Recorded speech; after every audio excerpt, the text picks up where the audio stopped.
ഇപ്പോൾ കെഎസ്ആർടി സംയുക്ത സമിതി നേതാക്കൾ മാധ്യമങ്ങളെ കാണുന്നു എന്നുള്ളതുകൊണ്ട് ഷെഡ്യൂളുകൾ അടിക്കടി വെട്ടിക്കുറയ്ക്കുന്നു എന്നുള്ളതുകൊണ്ട് സാധാരണക്കാരായ യാത്രക്കാർ സൂപ്പർ ഫാസ്റ്റ് ഉൾപ്പെടെയുള്ള സൂപ്പർ ക്ലാസ് ബസ്സുകളിൽ അധിക ചാർജ് കൊടുത്ത് യാത്ര ചെയ്യേണ്ടി വരികയാണ്. ഈ സാഹചര്യത്തെ മുതലെടുത്തുകൊണ്ട് നിയമവിരുദ്ധമായ സമാന്തര സർവീസുകളും സ്വകാര്യ സർവീസുകളും KSRTCയുടെ റൂട്ടുകളിൽ കടന്നു കയറുകയാണ്. ഈ സ്ഥാപനത്തിൻ്റെ പുനരുദ്ധാരണം ഈ ദിശയിലാവരുത്.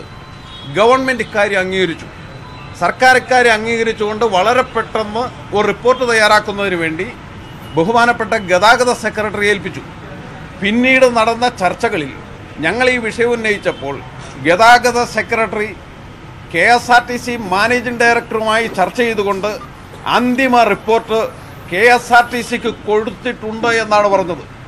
ഇന്ന് നടന്ന ചർച്ചയിൽ ബഹുമാനപ്പെട്ട ചെയർമാൻ ആൻഡ് മാനേജിംഗ് ഡയറക്ടർ അക്കാര്യം നിഷേധിക്കുകയാണ് ഉണ്ടായത്. കേരളത്തിലെ ഗവൺമെൻറ് കൊടുത്തിട്ടുള്ള റിപ്പോർട്ട് ഈ സ്ഥാപനത്തിനകത്ത് വന്നിട്ടില്ല എന്ന് KSRTCയുടെ മേധാവി പറയണമെങ്കിൽ അതൊന്നുകിൽ വസ്തുതകളെ മറച്ചുവെക്കുന്ന സമീപനമാണ്, അതല്ലെങ്കിൽ മറ്റെന്തോ അജണ്ട ഈ സ്ഥാപനത്തെ തകർക്കുന്നതിന് വേണ്ടിയിട്ടുള്ള സമീപനമായി ഉണ്ട് എന്ന് ഞങ്ങൾ സംശയിക്കുകയാണ്. ഇത് കേവലമായ സാമ്പത്തിക ആനുകൂല്യങ്ങൾക്ക് വേണ്ടിയുള്ള ഒരു സമരമായി ചില കോണുകളിൽ നിന്ന് ചില തെറ്റിദ്ധാരണ പരത്തുന്ന വാർത്തകൾ ഉണ്ടാകുന്നത് ഖേദകരമാണ്. നോക്കൂ, ജൂൺ മാസത്തിൽ KSRTCയുടെ CMD ആണ് ഒരു ഞായറാഴ്ച ദിവസം 17-ാം തീയതിയാണെന്നാണ് ഓർമ്മ, ശമ്പള പരിഷ്കാരം മുടങ്ങിക്കിടക്കുകയാണ്. 2016 മുതൽ ശമ്പള പരിഷ്കാരത്തിൻ്റെ കാലാവധി കഴിഞ്ഞിട്ട് ഞങ്ങൾ യാത്രക്കാരെ വഴിയിലാക്കി ഒരു സമരം പോലും ചെയ്തിട്ടില്ല.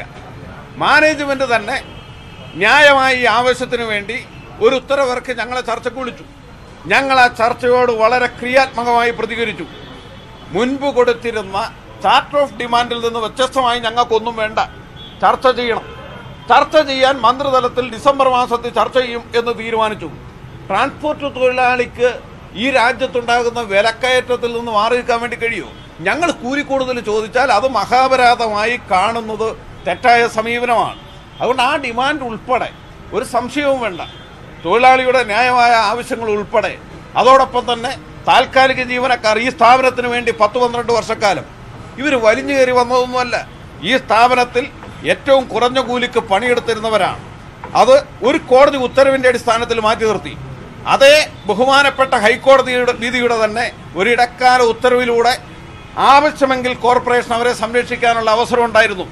എന്നാൽ ഇന്നലെ ബഹുമാനപ്പെട്ട ഹൈക്കോടതിയിൽ കൊടുത്തിട്ടുള്ള കോർപ്പറേഷൻ്റെ അഫിഡവിറ്റ് പോലും അവർക്ക് പ്രതീക്ഷയ്ക്ക് പോലും വകയില്ലാത്ത നിലയിലേക്ക് പോവുകയാണ്. ഞങ്ങൾ കണ്ടക്ടറില്ലാതെ വണ്ടി ഓടിക്കും എന്നാണ് പറയുന്നത്.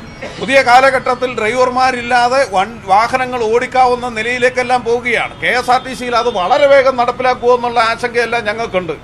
ഈ പാവപ്പെട്ടവർ പുറത്തു നിൽക്കുമ്പോൾ ചോദിക്കട്ടെ, ഇവിടെ തൊഴിൽ നിയമം ലോകത്തെവിടെയെങ്കിലും കേട്ടിട്ടുണ്ടോ? ഒരു സ്ഥിര ജീവനക്കാരൻ ജീവനക്കാരി പ്രസവാവധി എടുത്തു കഴിഞ്ഞാൽ ആ അവധി കഴിഞ്ഞ് ഫിറ്റ്നസ് സർട്ടിഫിക്കറ്റ് കൊടുത്താൽ ഞങ്ങൾക്ക് ശമ്പളം കൊടുക്കാനില്ല, എടുക്കില്ല. കോഴിക്കോട് റീജിയണൽ വർക്ക്ഷോപ്പിലെ ഒരു മെക്കാനിക്ക് ജോലി കഴിഞ്ഞ് പുറത്തേക്ക് ഇറങ്ങുമ്പോൾ ഒരു വാഹനാപകടത്തിൽ കാലൊടിഞ്ഞു. അയാൾ സ്വന്തം പൈസ മെഡിക്കൽ റീഇംബേഴ്സ്മെൻറ്റ് നമ്മൾ കൊടുക്കുന്നില്ല, സ്വന്തം കടം വാങ്ങി ചികിത്സ കഴിഞ്ഞ് ഫിറ്റ്നസ് സർട്ടിഫിക്കറ്റ് കൊടുത്ത് 4 മാസമായി കാത്തിരിക്കേണ്ടി വരികയാണ്. എന്ത് തൊഴിൽ നിയമമാണ് ഇവിടെ നടപ്പിലാക്കുന്നത്? സ്ഥിര ജീവനക്കാരെ പോലും ജോലി ചെയ്യാൻ അനുവദിക്കാത്ത മനുഷ്യത്വരഹിതമായ സമീപനത്തിൽ പ്രതികരിക്കാതിരിക്കാൻ ഞങ്ങൾക്ക് ആവില്ല. ഈ സ്ഥാപനത്തിൻ്റെ പുനരുദ്ധാരണം എന്നതുകൊണ്ട് ഉദ്ദേശിക്കുന്നത് ഈ സ്ഥാപനത്തെ പരിമിതപ്പെടുത്തലല്ല, യാത്രക്കാരെ ബന്ദിയാക്കി വഴിയിൽ നിർത്തലല്ല, തൊഴിലാളിയെ തൊഴിൽ നിഷേധിക്കുന്ന നിലയിലേക്ക് മാറ്റലല്ല. ഈ സ്ഥാപനത്തിൻ്റെ അടിത്തറ വികസിപ്പിക്കാൻ അന്തസ്സോടുകൂടിയുള്ള സമീപനമാണ് ഉണ്ടാകേണ്ടത്. KSRTCയെയും ഈ സ്ഥാപനത്തെ സ്നേഹിക്കുന്നവരെയും അവരുടെയും കാഴ്ചപ്പാടിൽ നിന്നുകൊണ്ട് അവരുടെ മനോഭാവത്തിനനുസരിച്ച് തന്നെ ഈ സ്ഥാപനത്തിലെ മാറ്റി നിർത്തിയ തൊഴിലാളിയുടെ ജീവിതം വഴിയാധാരമാക്കാതിരിക്കുന്നതിന് വേണ്ടി ഞങ്ങൾ പണിമുടക്കുമായി മുന്നോട്ട് പോകണം എന്ന് തന്നെയാണ് തീരുമാനിച്ചിട്ടുള്ളത്. മറ്റു കാര്യങ്ങൾ ട്രേഡ് യൂണിയന്റെ തന്നെ നേതാക്കൾ വിശദീകരിക്കും.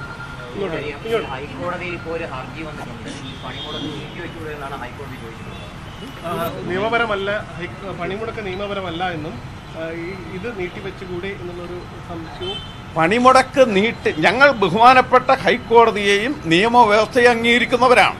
ഒക്ടോബർ മാസം 2-ാം തീയതി കോർപ്പറേഷൻ കൊടുത്ത ഒരു അഫിഡവിറ്റ് ഉണ്ട് ആ പണിമുടക്കുമായി ബന്ധപ്പെട്ടുകൊണ്ട്.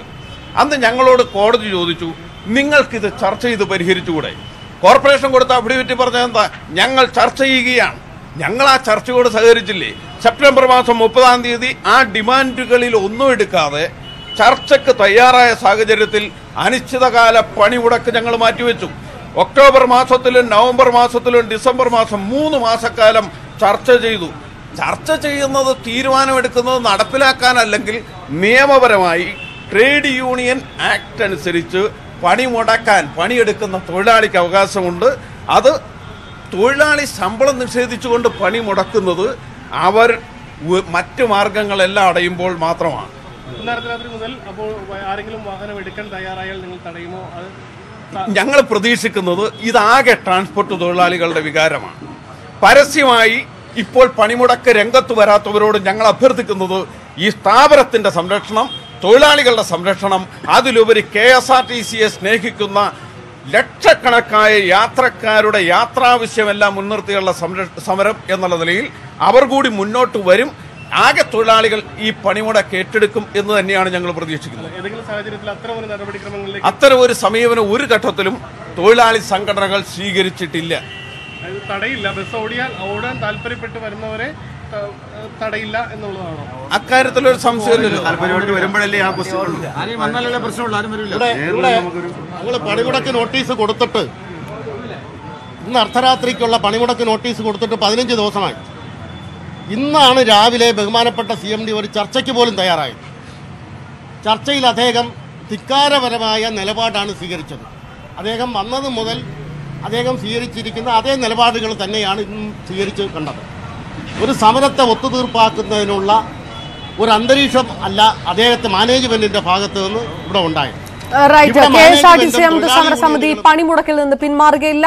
കൃത്യമായ രീതിയിലുള്ള വിമർശനം ഉന്നയിച്ചിരിക്കുന്നത് KSRTC മാനേജ്മെന്റിനെതിരെ MDക്കെതിരെയാണ്. ഗതാഗത സെക്രട്ടറി നൽകിയ റിപ്പോർട്ട് ടോമിൻ തച്ചങ്കരി അടക്കമുള്ളവർ പൂഴ്ത്തിവെച്ചിരിക്കുകയാണ്. അതിന് പിറകിൽ അജണ്ടയുണ്ട് എന്നുമാണ് KSRTC സമരസമിതി നേതാക്കൾ ആരോപിച്ചത്. ഇപ്പോൾ സാമൂഹ്യ നിരീക്ഷകൻ ഡിജോ കാപ്പൻ നമുക്കൊപ്പം ചേർന്നു. ഹൈക്കോടതിയിൽ KSRTCയുടെ പണിമുടക്കിനെതിരെ ഹർജി നൽകിയത് ഡിജോ കാപ്പനാണ്.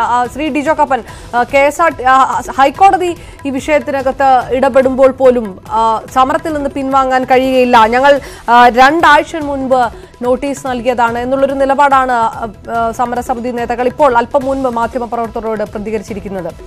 ഹൈക്കോടതി ഹർജി ഏത് രീതിയിൽ പരിഗണിക്കുമെന്നാണ് പ്രതീക്ഷിക്കുന്നത്?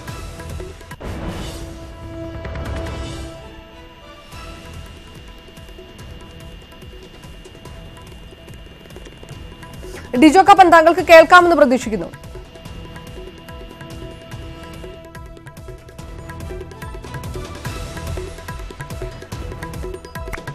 സമരത്തിൽ നിന്ന് പിന്മാറുകയില്ല എന്ന് പ്രഖ്യാപിച്ചിരിക്കുന്നു KSRTC സംയുക്ത സമരസമിതി. ഇന്ന് അർദ്ധരാത്രി മുതൽ അനിശ്ചിതകാല പണിമുടക്കിലേക്ക് നീങ്ങുകയാണ് KSRTC. ഈ വിഷയത്തിനകത്ത് സർക്കാരും സ്വീകരിച്ച തീരുമാനങ്ങൾ, സർക്കാർ സ്വീകരിച്ച നിലപാട്, മാനേജ്മെന്റ് സ്വീകരിച്ച നിലപാടുകൾ തൊഴിലാളി വിരുദ്ധമാണെന്ന് ആരോപിക്കുകയായിരുന്നു KSRTC നേതാക്കൾ. ഗതാഗത സെക്രട്ടറി നൽകിയ റിപ്പോർട്ട് ലഭിച്ചിട്ടില്ല എന്ന് പറയുകയായിരുന്നു ടോമിൻ തച്ചങ്കരി. ഉമേഷ് ബാലകൃഷ്ണൻ വിശദാംശങ്ങളുമായി ചേർന്നു. ഉമേഷ്, കൃത്യമായ രീതിയിൽ മാനേജ്മെന്റിനെതിരെ വിമർശനങ്ങൾ ഉന്നയിച്ചുകൊണ്ട്, ടോമിൻ തച്ചങ്കരിക്കെതിരെ വിമർശനങ്ങൾ ഉന്നയിച്ചുകൊണ്ട് പണിമുടക്കിൽ നിന്ന് പിന്മാറുകയില്ല എന്ന് പ്രഖ്യാപിച്ചിരിക്കുകയാണോ KSRTC സംയുക്ത സമരസമിതി?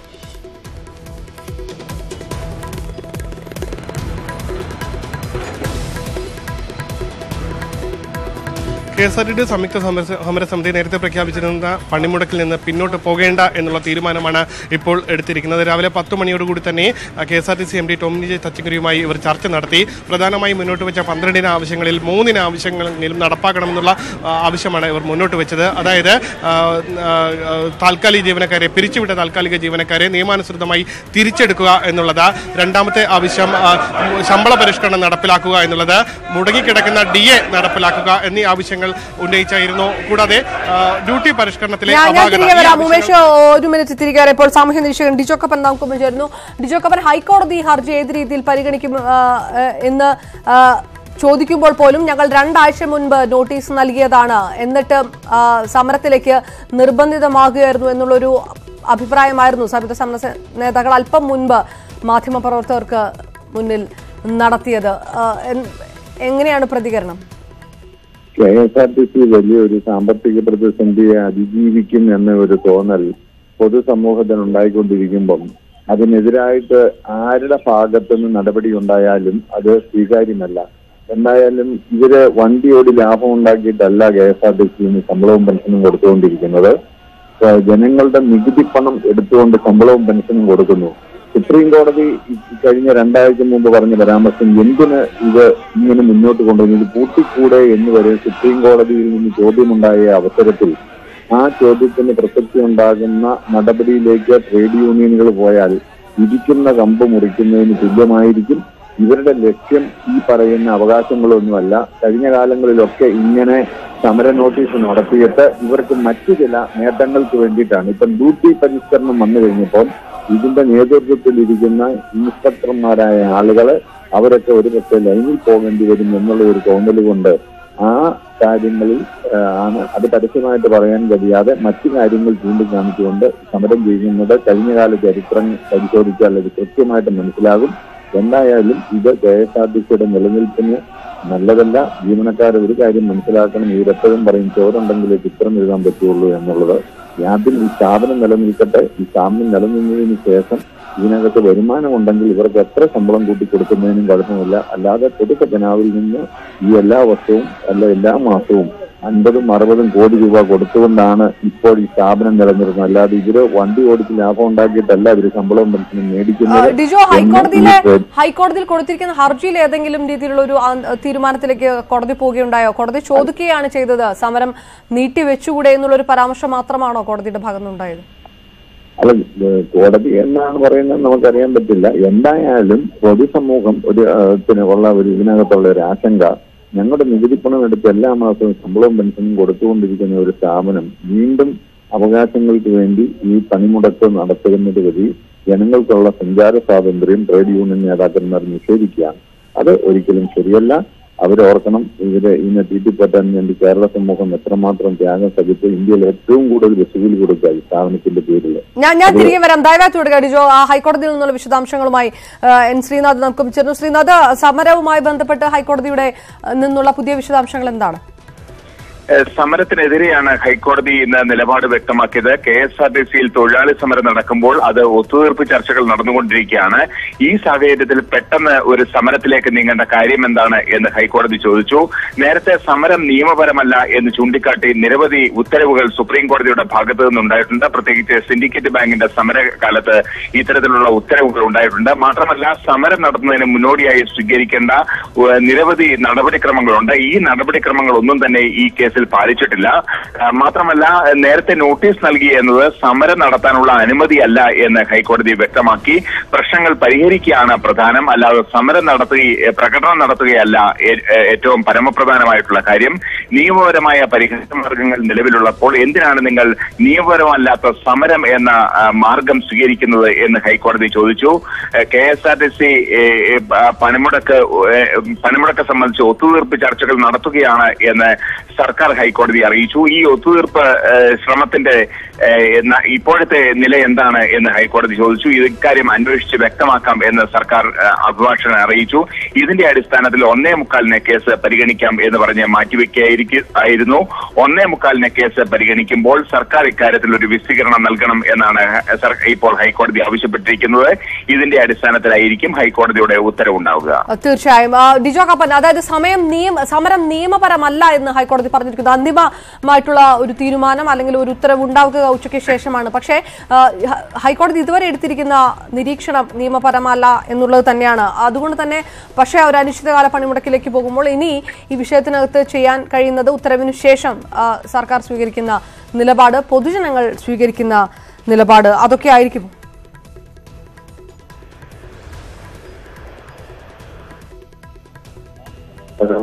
ശ്രീ ഡിജോ കപ്പൻ, താങ്കൾ കേൾക്കുന്നുണ്ടെന്ന് ഞാൻ പ്രതീക്ഷിക്കുന്നു. അതെ, ഇതിനകത്ത് സമര നോട്ടീസിൽ ഒപ്പിട്ടിരിക്കുന്ന ആളുകൾ എന്ന് പറയുന്നത് നിയമപരമായി ട്രേഡ് യൂണിയൻ രംഗത്ത് നിൽക്കാൻ പാടില്ലാത്തവരാണ്. അതായത് ഓഫീസർമാരായ ആളുകൾക്ക് ഒരു മേഖലകളിലും അത് മാനേജ്മെന്റിന്റെ ഭാഗമാണ്. അങ്ങനെയുള്ള ആളുകളാണ് KSRTCയിലെ അതുപോലെ ട്രേഡ് യൂണിയന്റെ നേതൃത്വത്തിൽ ഇരിക്കുന്നത്. അപ്പം അതുകൊണ്ട് തന്നെ ഈ നോട്ടീസ് അതിനാൽ തന്നെ തള്ളിക്കളയേണ്ടതാണ്. നിയമപരമല്ലാത്ത സ്ഥാനങ്ങൾ അല്ലെങ്കിൽ ട്രേഡ് യൂണിയൻ അനുവദിച്ചിരിക്കുന്ന താഴത്തെ തട്ടിലുള്ള ആളുകൾക്കാണ്. മാനേജ്മെന്റ് സ്റ്റാഫിന് ഒരിക്കലും ട്രേഡ് യൂണിയൻ നേതൃത്വത്തിൽ ഇരിക്കാൻ കഴിയില്ല. ഇനി അഥവാ എന്തൊക്കെയാണെങ്കിലും ഞാൻ മുമ്പേ സൂചിപ്പിച്ച കാര്യമാണ് എനിക്ക് വീണ്ടും പറയാനുള്ളത്. കേരള ഖജനാവിൽ നിന്ന് എല്ലാ മാസവും 50 കോടി രൂപയോളം കൊടുത്തുകൊണ്ടാണ് ഈ സ്ഥാപനത്തെ നിലനിർത്തുന്നത്. അല്ലാതെ വണ്ടി ഓടിച്ച് ലാഭം ഉണ്ടാക്കിയിട്ടല്ല. വണ്ടി ഓടിച്ച് ലാഭം ഉണ്ടാക്കിയിട്ട് അതിന്റെ ഒരു വീതം ഇവർക്ക് കൊടുക്കുന്നില്ലെങ്കിൽ ഇവർ പറയുന്നത് ന്യായമുണ്ട്. അപ്പം ജനങ്ങൾ ഇത്രയും സഹനം സഹിച്ച് ഏറ്റവും കൂടുതൽ കൂലി കൊടുക്കുന്ന ഒരുപക്ഷെ ബസ്സിൽ ഒരിക്കൽ പോലും കയറാത്തവന്റെ നികുതി പണം കൂടെ എടുത്ത് ഈ സ്ഥാപനത്തെ നിലനിർത്താനായി ഗവൺമെന്റ് പരിശ്രമിക്കുമ്പോൾ. പക്ഷേ ശ്രീ ഡിജോ കപ്പൻ, ഇതിനകത്ത് രണ്ട് വിഷയങ്ങൾ. ഒന്ന്, നേരത്തെ സംയുക്ത സമരസമിതി പറയുന്നത് സ്വകാര്യ ബസ്സുകൾക്ക് വേണ്ടിയിട്ട് കണ്ണടച്ചു കൊടുക്കുന്നു, റൂട്ടുകളിൽ നടക്കുന്ന അതിക്രമങ്ങൾ അത് സർക്കാർ അംഗീകരിച്ചതാണ്, അതിന്റെ റിപ്പോർട്ടാണ് എത്തിയിട്ടില്ല എന്ന് MD പറയുന്നത്. അതായത് അത് KSRTCയെ തകർക്കാനുള്ള ഒരു ഗൂഢലക്ഷ്യം നടക്കുകയാണ്, അത് മാനേജ്മെന്റിന്റെ ഭാഗത്തു നിന്നാണെന്നുള്ള ആരോപണങ്ങൾ ഉന്നയിക്കുകയും ചെയ്യുന്നു സംയുക്ത സമരസമിതി. അല്ല, ഈ സമരസമിതി പറയുന്ന മാനേജ്മെന്റ് എന്ന് പറയുന്നത് ജനങ്ങളെ തെറ്റിദ്ധരിപ്പിക്കാൻ വേണ്ടി ആകെ ഈ 40,000 ജീവനക്കാരിൽ 2 പേരേ ഉള്ളൂ KSRTCക്ക് വെളിയിൽ നിന്ന് KSRTCയെ ഭരിക്കുന്നത്. ഒന്ന് സർക്കാർ നിശ്ചയിക്കുന്ന മാനേജിംഗ് ഡയറക്ടറും സർക്കാർ നിശ്ചയിക്കുന്ന ഫിനാൻസ് ഓഫീസറും. ബാക്കി മുഴുവൻ മാനേജ്മെന്റ് സ്റ്റാഫ് എന്ന് പറയുന്നത് KSRTCയിൽ നിന്ന് കാലാകാലങ്ങളിൽ പ്രൊമോഷൻ കിട്ടി മുകളിൽ വന്ന ആളുകളാണ്. കേൾക്കുന്ന ജനമോർക്കും മാനേജ്മെന്റ് ഇതിനെ തകർക്കുന്നു. ഈ 40,000 പേരിൽ ഈ 2 പേര് കൂടിയാൽ ഇതിനെ തകർക്കാൻ പറ്റുമോ? ഇതിനെ തകർക്കുന്നത് നമ്മൾ പല പ്രാവശ്യം പല ദൃശ്യമാധ്യമങ്ങളും കണ്ടിട്ടുണ്ട്. പിന്നെ പോകുന്ന ബസ്സിനെ ഓവർടേക്ക്. തീർച്ചയായിട്ടും ഡിജോ കപ്പനാണ്, പൊതുപ്രവർത്തകൻ ഡിജോ കപ്പനാണ് പ്രതികരിച്ചത് വിഷയത്തിനകത്ത്. ഇപ്പോൾ ഉമേഷ് ബാലകൃഷ്ണനിലേക്ക് വീണ്ടും പോകുന്നു. ഉമേഷ്, സമരം നിയമപരമല്ല എന്ന് ഹൈക്കോടതി പറഞ്ഞിരിക്കുന്നു. എന്ത് നിലപാടാണ് സംയുക്ത സമരസമിതി ആവർത്തിക്കുന്നത്?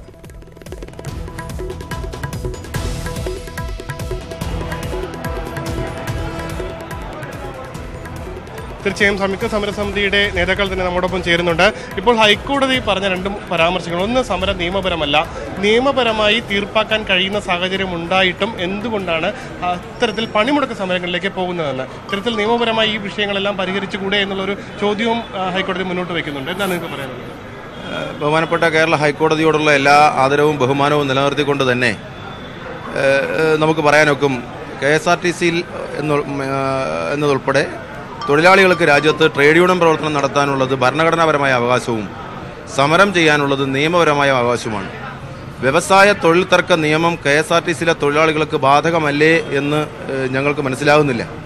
ഏതു നിലയിലാണ് ബഹുമാനപ്പെട്ട ഹൈക്കോടതി അങ്ങനെ ഒരു നിരീക്ഷണം നടത്തിയതെന്നും ഞങ്ങൾക്ക് മനസ്സിലാകുന്നില്ല. പക്ഷേ ഒരു കാര്യം ഞങ്ങൾ ഉറപ്പിച്ച് പറയാം, ഞങ്ങൾ ഒരു ചർച്ചയ്ക്കും അഭിപ്രായ രൂപീകരണത്തിനോ സമന്വയത്തിനോ ഒന്നിനും ഞങ്ങൾ ആരും എതിരായി നിന്ന ഒരു നിലയല്ല.